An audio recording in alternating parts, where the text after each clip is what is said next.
Welcome to TNT Sports Talk. Today is Thursday, December 13th. As always, we are presented by D's Home Cuts. And I have to make a apology, I guess I could say. There is no Truman or Johnny Glad on the show today. We couldn't figure out the times we thought we could. But everybody's getting back from Christmas break today, so little things are crazy. So we didn't really have the ability to really schedule a time for them to both come in and do the show. Truman will be back in about 4 hours, and then by the time he got back, Johnny wasn't ready to do it. So I just figured, screw it, I'm just going to do the show one more time by myself.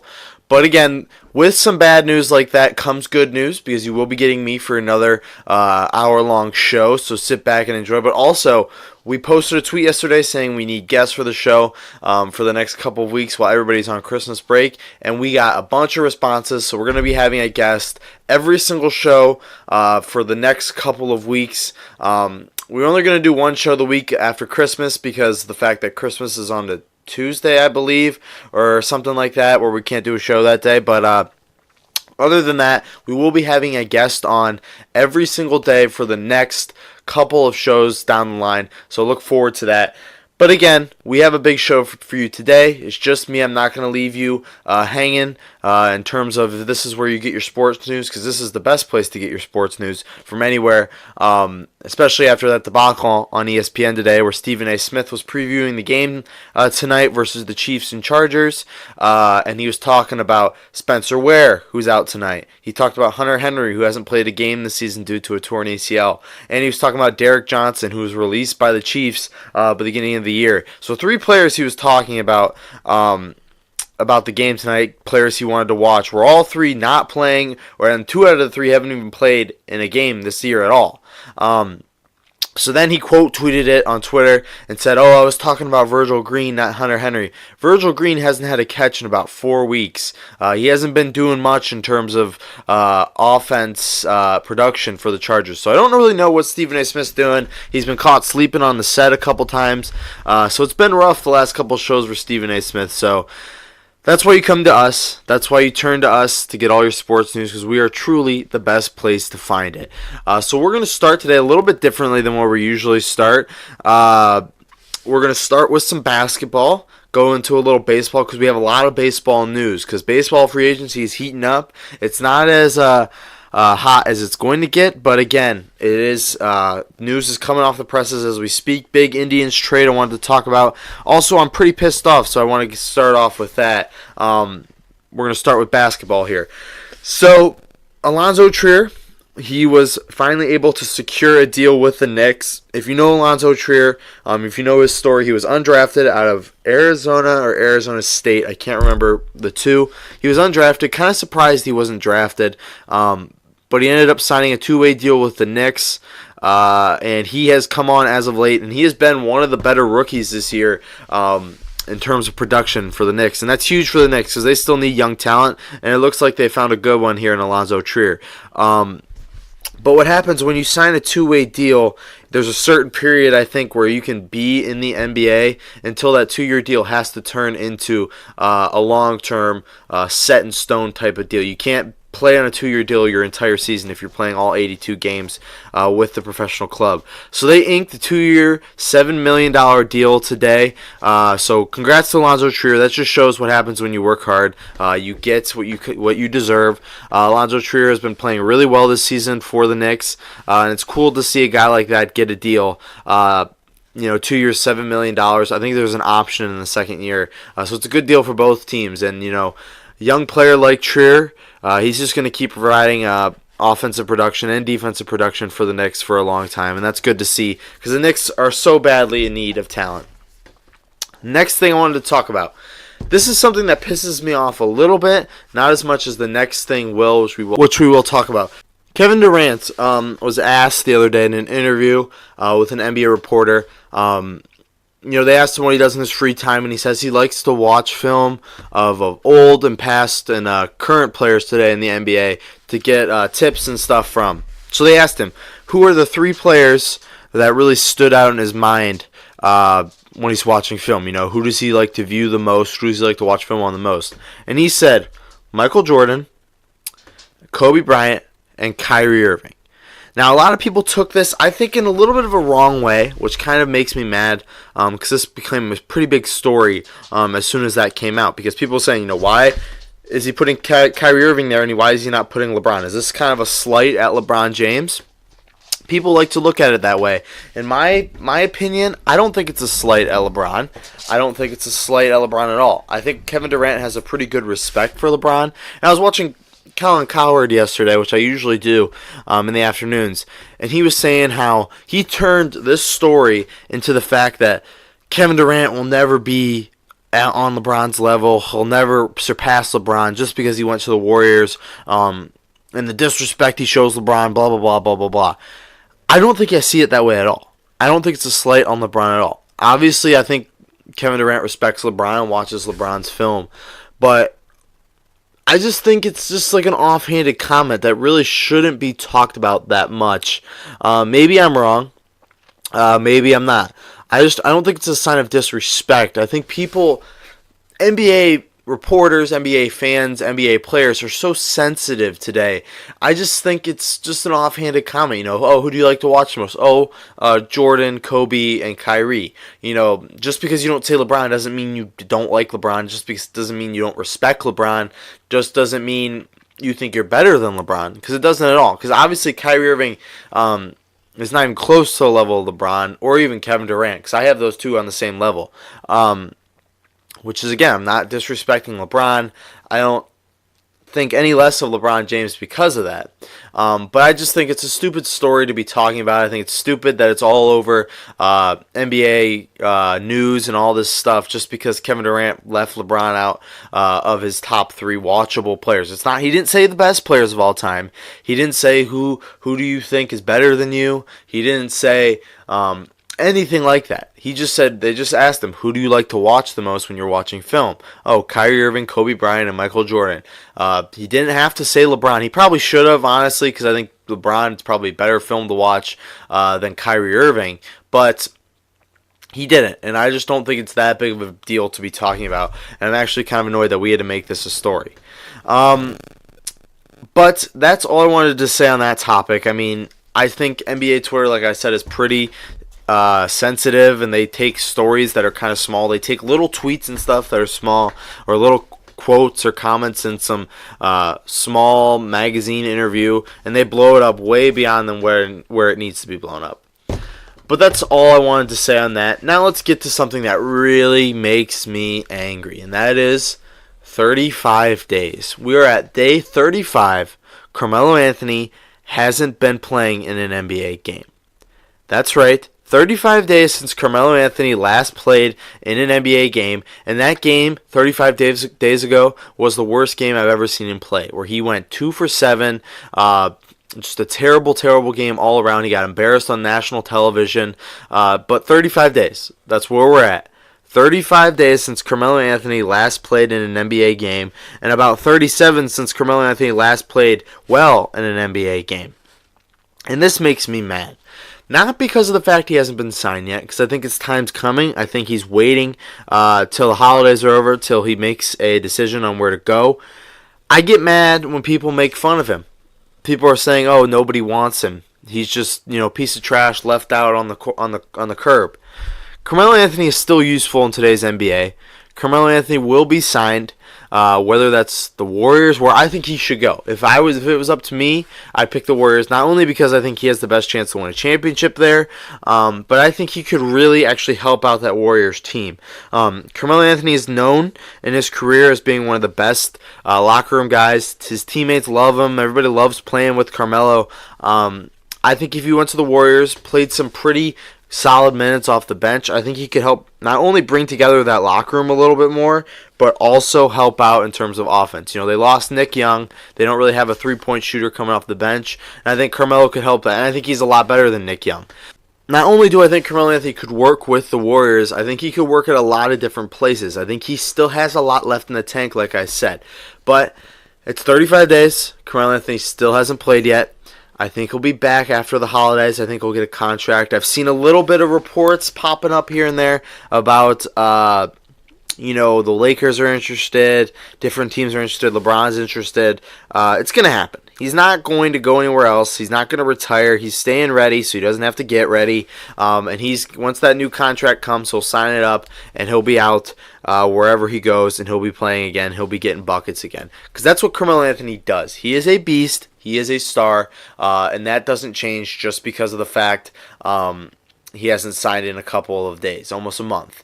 It sucks. I haven't really been able to watch a ton of NBA basketball since Carmelo Anthony's been gone because I don't know who to root for. I don't know what team to put all my emotions into. I don't really know where to go. It was the Rockets. I prepared in the entire offseason to get ready for the Rockets. I studied up on their history. I studied up on their current players, different things, and I got myself emotionally invested in the Houston Rockets. But that changed. Very quickly that changed. And now I'm left with a lot of useless information about the Houston Rockets, and I have no clue where to turn my NBA energy to. I got a lot of time on my hands now that school's over with break. I'd like to invest my energy into another team. I'd like to watch some NBA basketball, but I have no clue who to root for. So we're waiting. I'm going to stay here. I still have my flag in my hand, my Carmelo Anthony flag. I'm still on top of that Carmelo Anthony hill, and I'm still defending it with my other guys to this day. Shout out to that soccer player I'm not a soccer fan. Manchester United, I believe. I can't remember his name. Ousmane Dembele. I think that's how you pronounce his name. He's French. He scored a goal the other day. He hit up the Carmelo Anthony threes to the head. So we're still here. We're a silent bunch. Us Carmelo Anthony fans, we're a silent bunch, but we're still here.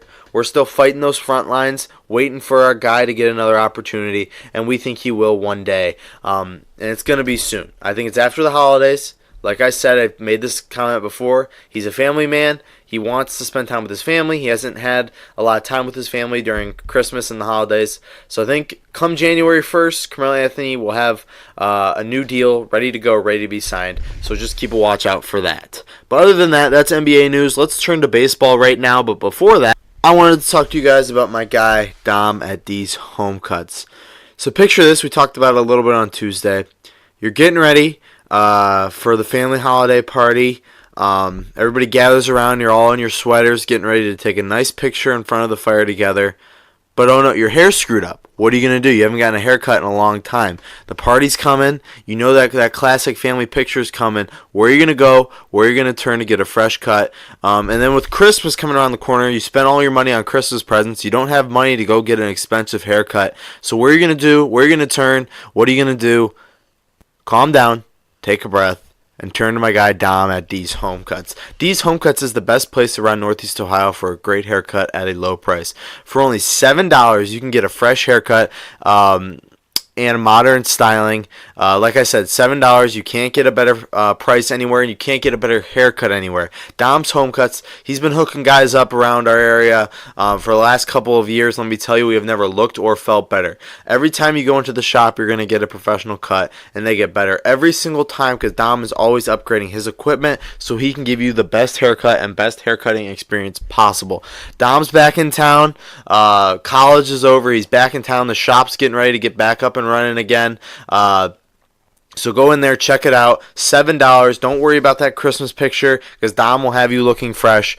Check out his Instagram at D's Home Cuts. Send him a DM, ask him a couple questions, or set up an appointment directly in his bio. Dom's Home Cuts, professional haircuts at a low price. So baseball. A lot of things have been going on in baseball. As of late, as of about an hour, especially with the Indians. I know a lot of our fans are Indians fans, so we are going to talk about the Edwin Encarnacion trade. But before that, let's get some other moves out of the way. We'll start with Charlie Morton. He was signed by the Rays. Charlie Morton last year had a pretty good year with the Astros. He went 15-3 with about a 3.1 ERA.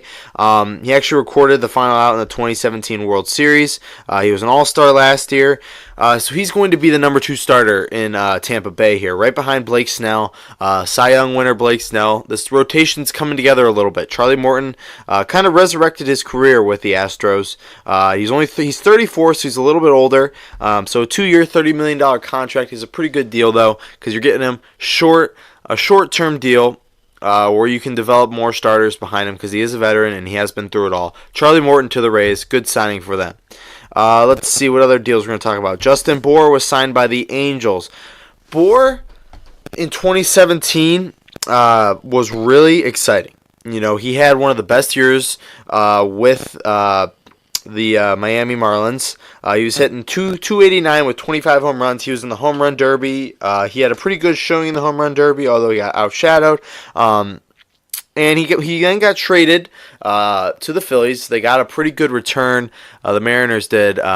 Marlins did, actually, in return. They got a pretty good return for him. But he ended up not playing as well in 2018 as he did in 2017. He hit 227 with 20 home runs last year. So the power is still there, but the consistency is not where you want it to be, where it was in 2017. So he's looking to bounce back. Like he said, he only played in about 100 games last year, so there is ability to bounce back, and there is a bunch of upside. And like I said, the power is there. You can't deny that. The Angels have been looking for a solid first baseman, and I think Bour is going to be that guy. He's 30 years old, so he's on the younger side, I guess you could say. And I think it's a good deal for the Angels. So Justin Bour to the Angels. Tanner Roark was acquired by the Reds. Interesting because the last couple of years, Roark has been kind of bad. He's posted about a 4.3 ERA across 180 innings, but he's been struggling a lot. He's looking for more of a consistent type of season that he's had in a couple of years now. He hasn't really been that great in about 3 years, but from 2014 to 2016, he was pitching about a sub 3 ERA. So he does have the ability to bounce back. And then the Reds, who have a really good batting order, have a really good offense. Not really good, but pretty good, pretty decent offense. They've been looking for pitching for a long time. They've thrown a bunch of names out there. They got Matt Harvey last year, who actually bounced back a little bit. But they're asking now Tanner Roark to kind of be a mainstay in that rotation for a long time, hopefully for a couple years. So hopefully Roark can do that for them. Next, J.A. Happ was re-signed by the Yankees.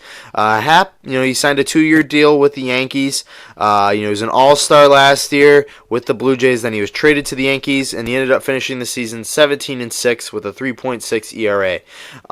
He had a lot of deals in place. I know he was a big name on the market, but the Yankees were able to bring him back, and now they're going to just shore up that rotation that's already looking pretty strong with Severino, Tanaka, the newly acquired Paxton, and then CC Sabathia, who also signed a deal.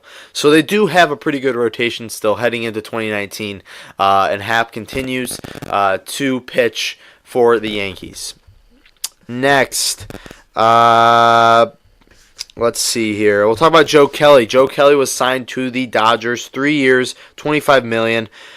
Joe Kelly had a pretty up and down season in 2018, but he was a mainstay for the Boston Red Sox in that bullpen. He actually had a pretty good World Series, pretty good postseason. He had a sub-1 ERA in the postseason. He didn't even allow a run in the 5 World Series appearances that he had. He was a mainstay for the Red Sox. He was a fan favorite.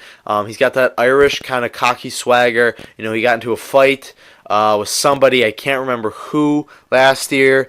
But he is a very good bullpen piece, and I know the Red Sox really didn't want to pay him, but this does hurt. This is a pretty big blow for the Red Sox. Joe Kelly was their bullpen for a long time, and now he's going to pretty much their rivals in the NL with the Dodgers, who are going to shore up that bullpen even more now.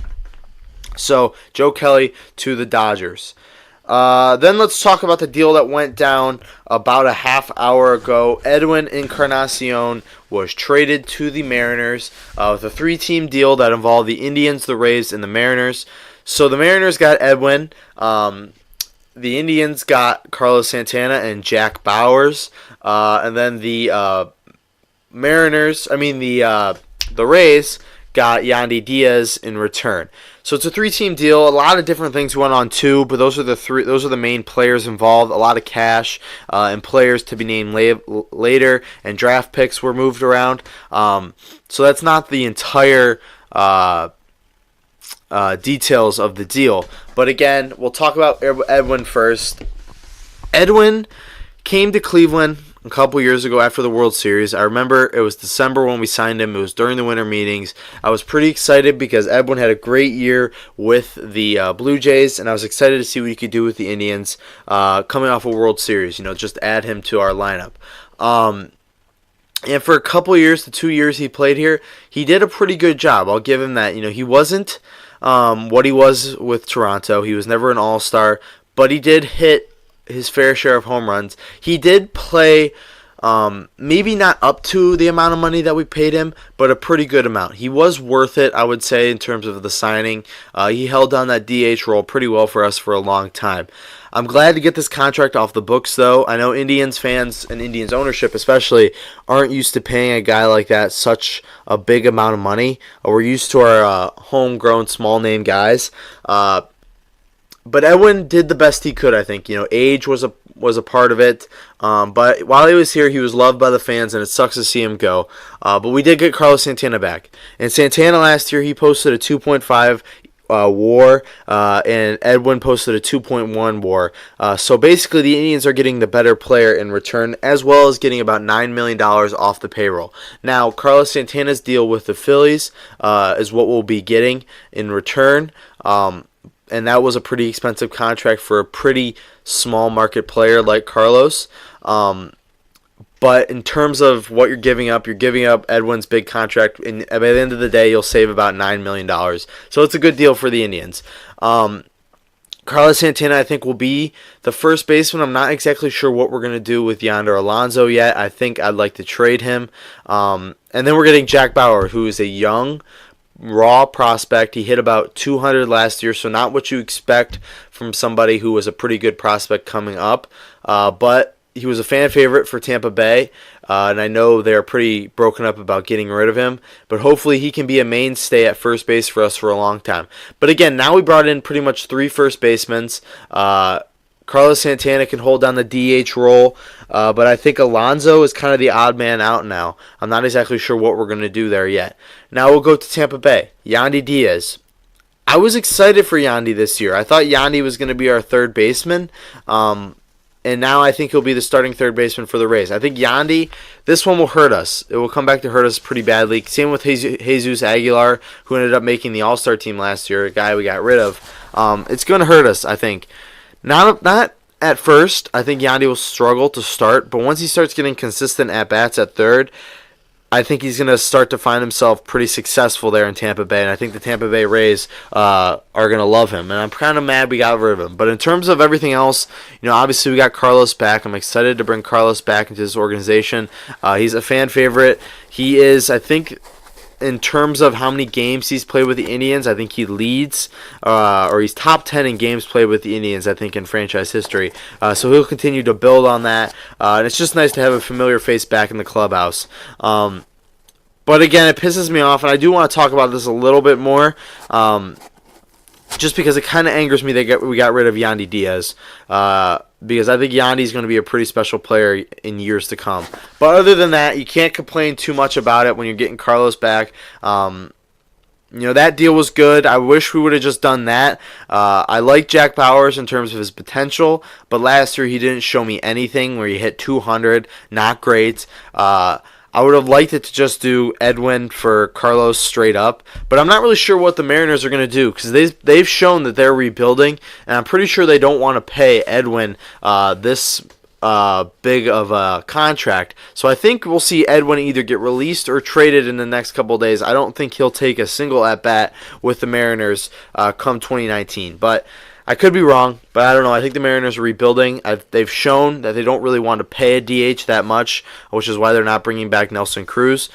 But again, this deal is going to lead to a couple more deals because I don't think the Indians are going to keep Alonso now, and I don't think the Mariners are going to keep Edwin because they're not going to want to pay Edwin his full sum of money. But who knows? We'll see what happens. Best of luck to Yandy in Tampa Bay. Best of luck to Edwin with Seattle or wherever he goes. And then obviously welcome Jack Bauers and welcome back, Carlos Santana.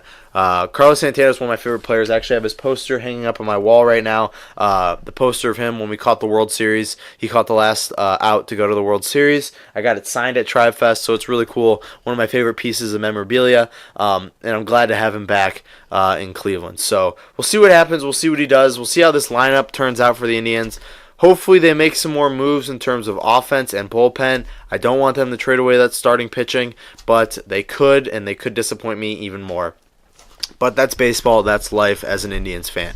But other than that, I want to wrap it up there with baseball and move now to football, where we'll finish out the show at. But other than that, that's it for baseball. We're going to start with football. But before that, I wanted to talk about a guy by the name of Andrew at A's Lawn Service.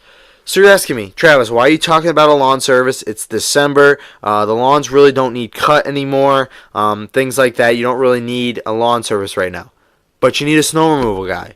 You need those leaves, those pesky leaves. It's nice out right now. There's no snow on the ground, really. Those pesky leaves are still everywhere in your yard.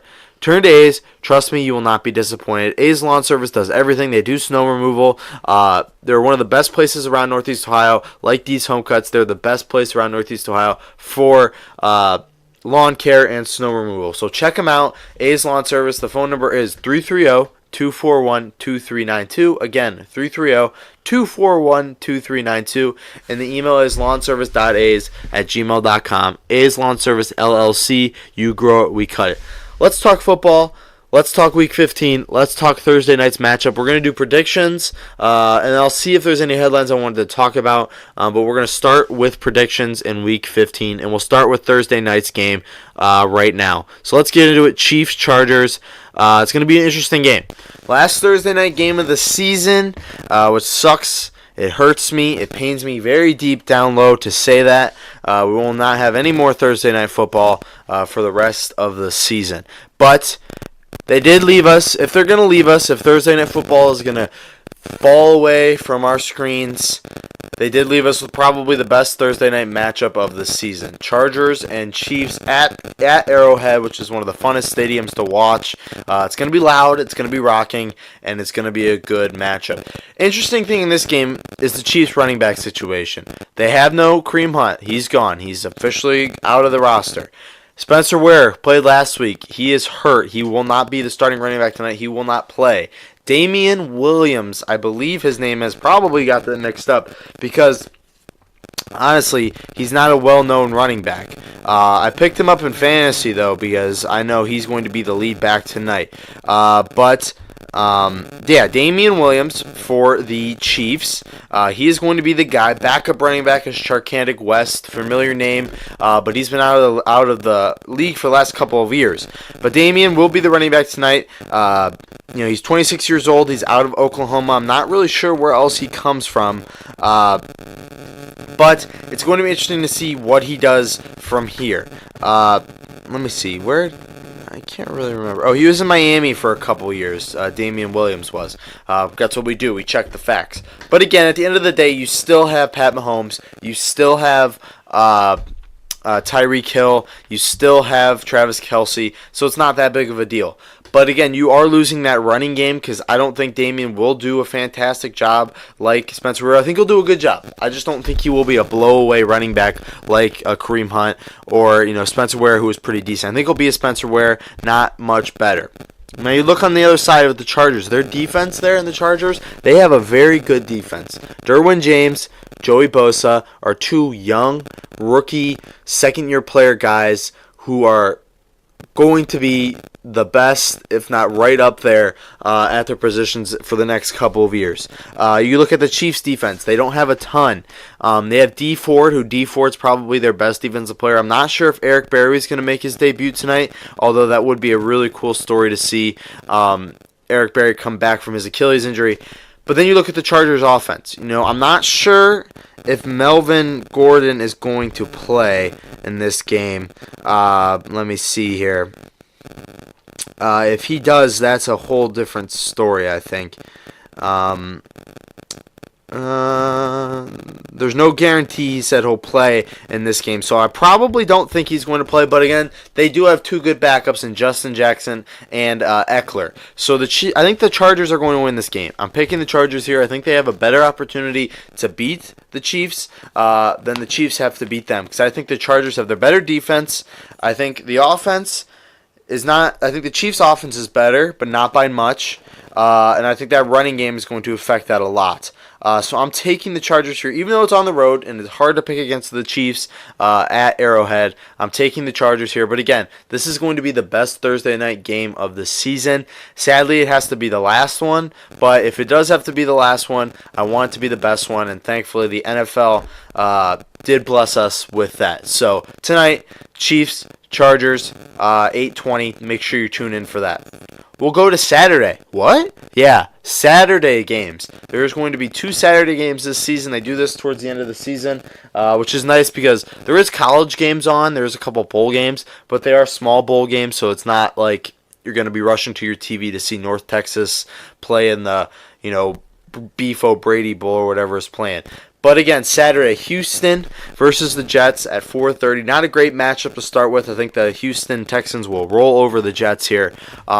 And if they don't, that's going to throw my playoff meter into a whole different world right now. It's pretty messed up right now, but if the Houston Texans lose to the Jets, it's going to be a whole different story, because I don't think that's going to happen. I think the Jets will get pretty overwhelmed pretty quickly by the Texans' high-flying offense, and I think the Texans will be able to take care of business on the road versus the Jets. But I could be wrong. I've been surprised before. That Saturday football has a little bit more magic than people think. Next game on Saturday, the Browns at the Denver Broncos. I'm taking the Broncos here. The Browns, I get it. You're an up-and-coming team. Your fans are excited. Everybody's excited to see what you can do. But you're not there yet. I talked about it in the last show. The Browns just aren't there to make a solid push yet for playoffs or even beat teams like this. The Broncos are good. They're not great. They're not a playoff team. They're a fringe team. I don't think the Browns can beat them, especially when you take into account the home field advantage that the Broncos will have. It's tough playing in Mile High because the air quality is a little different. People don't say it matters, but it does. But again, I just think if this game was played on neutral turf, I still think the Denver Broncos would win. They're favored by 2.5 points. The over-under is set at 45. But I'm taking the Broncos here. I think the Broncos are the better team. And I think they still think they can fight for a playoff spot. Both teams think they can fight for a playoff spot, even though I think both teams will not make it. Next game, we'll go to Sunday now. Green Bay and Chicago. This is going to be a fun game. Chicago's favored by 6. Packers have had success, especially Aaron Rodgers at Soldier Field in the past. This is the best Bears team he'll face.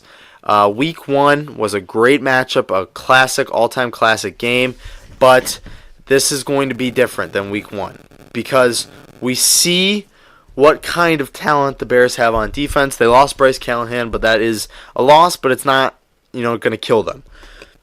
You look at the Packers in terms of what they're fighting for.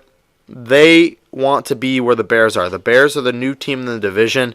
The Packers have held that crown for the last couple of years, and they've had to give it up as of late due to some poor coaching, injuries, stuff like that. The Packers aren't going to go away quietly, though. They're going to fight. This is a rivalry game. People who think the Bears are going to roll over the Packers here have no clue what's coming to Chicago, what's coming to Soldier Field this Sunday. The Packers are pissed. They have new energy with Joe Philbin in the building. They got new players playing all up and down the line. That's going to be the key to this game. The offensive line of the Packers. Can it stay consistent? Justin McCray and it looks like Jason Spriggs are going to be starting on that right side. So 2 new guys, fairly young guys. Spriggs, I think, is in his 3rd year. McCray's in his 2nd year. Playing offensive line for the Packers. Akeem Hicks is going to be over McCray, and I think Khalil Mack's going to be over Spriggs about 90% of all the snaps. So that's going to be dangerous. Bulaga, hopefully he plays, Brian Bulaga. When he was hurt last game, he got dinged up, I think, in the first game. It wasn't pretty with Spriggs. Khalil Mack got to Aaron Rodgers early and often and caused some injuries that really derailed our season for most of the year with Aaron Rodgers' knee. But again, it's Aaron Rodgers.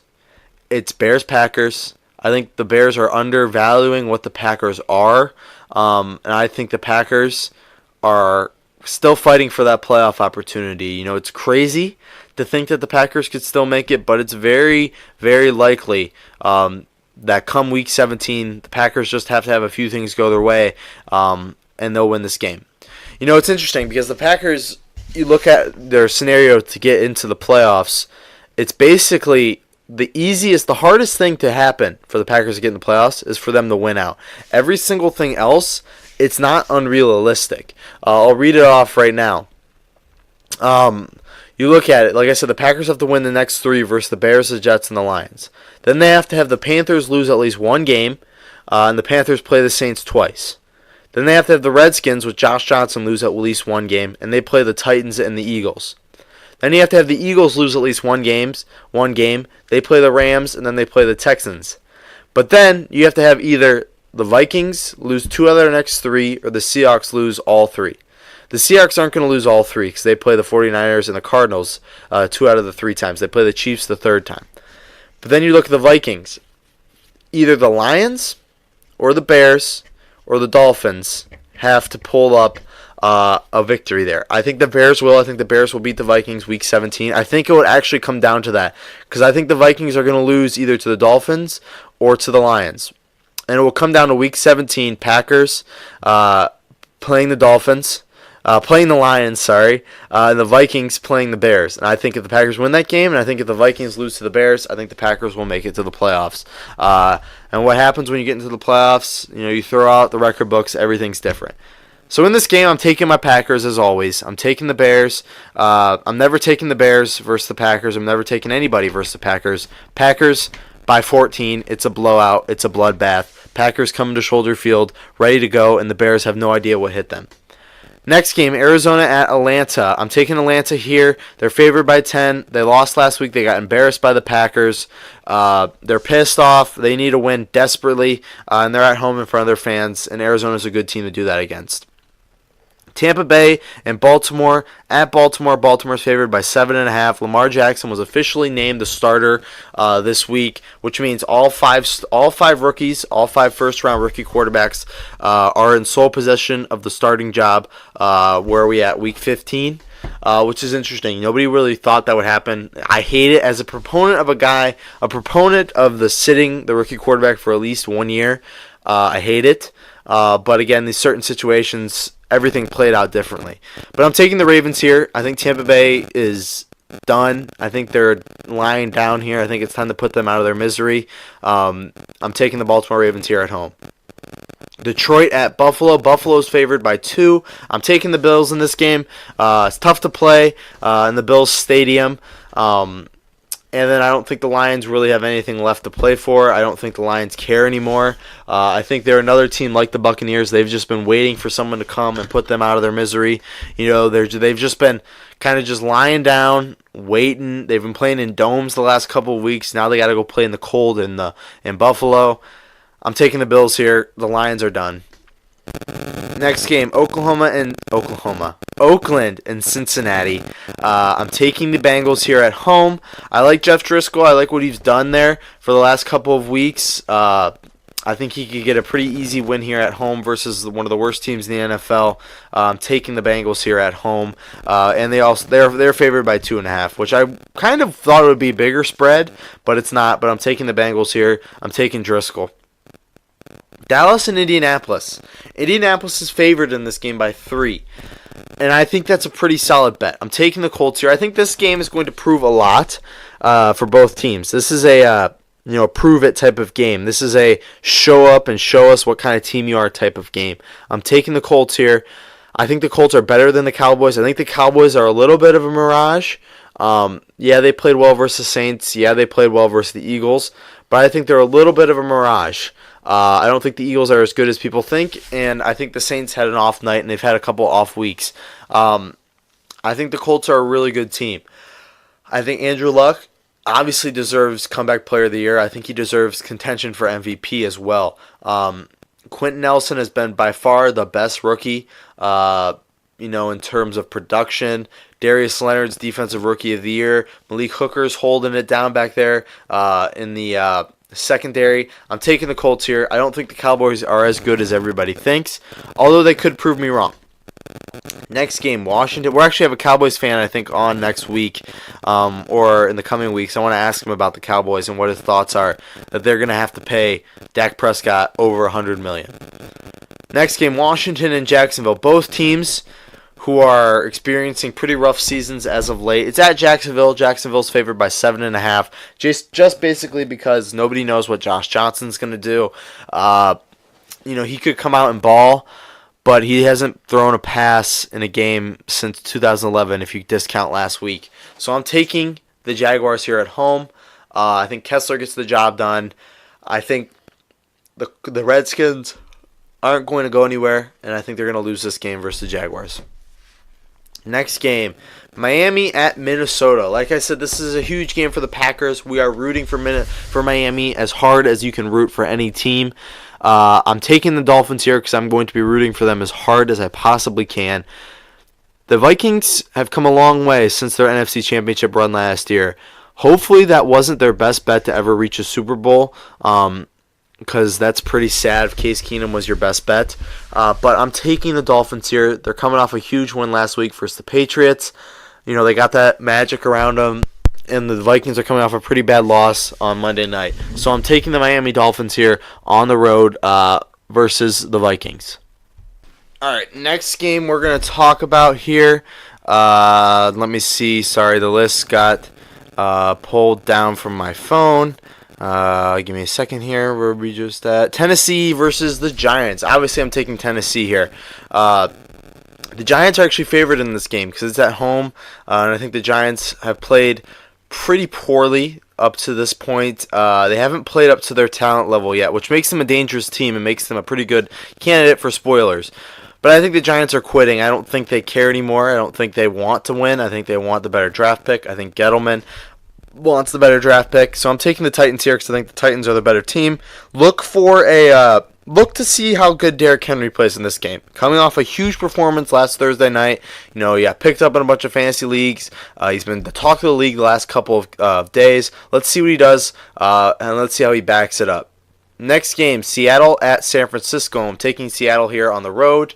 San Francisco hasn't even been close to what we expected them to be with a bunch of injuries. Seattle, it has won, I think, 4 straight right now, and they are still looking to continue that run to the playoffs because everybody was counting Seattle out, but they keep fighting. Next game, New England and Pittsburgh. I'm taking the Patriots here. I'm not picking against the Patriots anymore. Like I said, Pittsburgh has had a pretty rough couple of weeks. I don't know if that's just because, things have just not been working their way. Injuries, James Conner hasn't been playing, but I think he'll be ready for this game. It's going to be interesting to see what happens. I'm taking the Patriots here on the road. This game probably would have been a lot more exciting a couple weeks ago, but just not anymore. Next game, Philadelphia versus the Rams. I'm taking the Rams here. Carson Wentz might not be playing. He might be done for the season due to a back injury. Nick Foles, the former Super Bowl MVP, is going to be playing in this game. I don't think he is as good as people think. I think last year's Super Bowl run was kind of a fluke. I don't think Carson Wentz has been healthy at all this season. I think they forced him out there too early. So I'm taking the Rams here at home. Nick, they need to bounce back too. Monday night's game, New Orleans and Carolina. I'm taking the Saints here. Carolina has fallen. They were the hot talk of the league a couple weeks ago, but they have fallen as of late, losing pretty bad games to the Browns and other teams. I'm taking the Saints here. They need a win desperately. They've lost 2 straight. Hopefully the Saints don't win. But again, this is a good game for the Packer fans because if the Saints win, obviously Carolina loses, and that takes another. And that checks off another box for the playoffs. But if the Saints win, if Panthers win, the Saints lose again, and we get a higher draft pick. So hopefully we'll see what happens as the season goes for the rest of the way. But that's it for NFL Week 15 picks, and that's it for our show today.